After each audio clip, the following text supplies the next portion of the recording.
Pope John Paul II.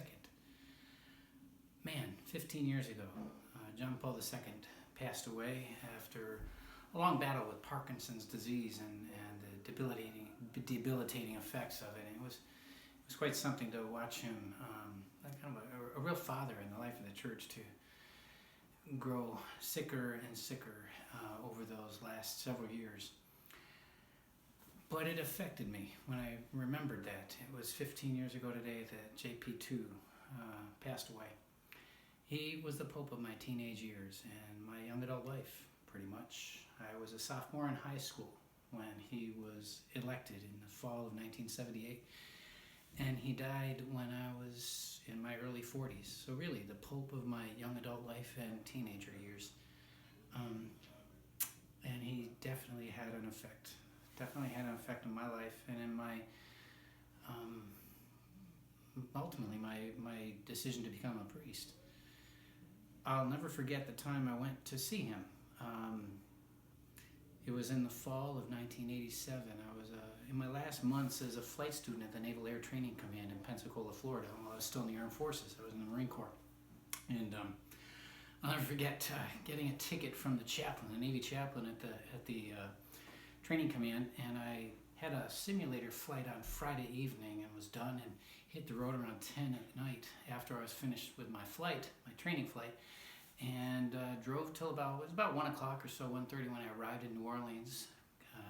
Checked out the place, found the, I think it was University of New Orleans stadium.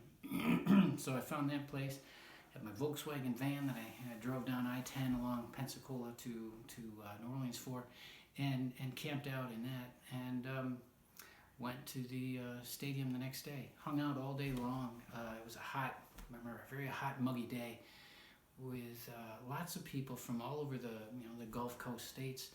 Interestingly, the majority of the people that I was with in my section, I was just meeting people, random people. I was there alone on my own. Most of them were not Catholic. They were Bible-believing Christians who had a great respect for John Paul II and wanted to see him in person. That was quite something. It was quite an experience from my part. I'll never forget also that day, just before the Mass began, around 4 in the afternoon, the clouds had gathered. The muggy Gulf Coast air had accumulated enough to really build up serious clouds, and there was a massive opening of the skies just before the Mass began. Winds whipped up and a torrential downpour of rain.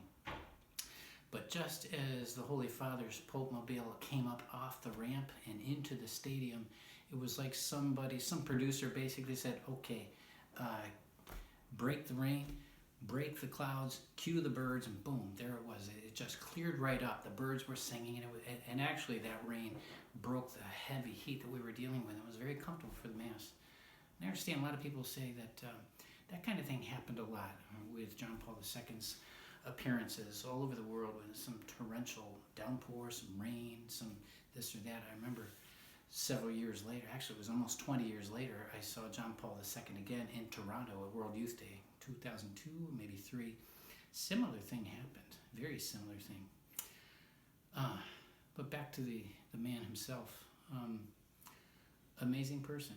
You don't need me to say that.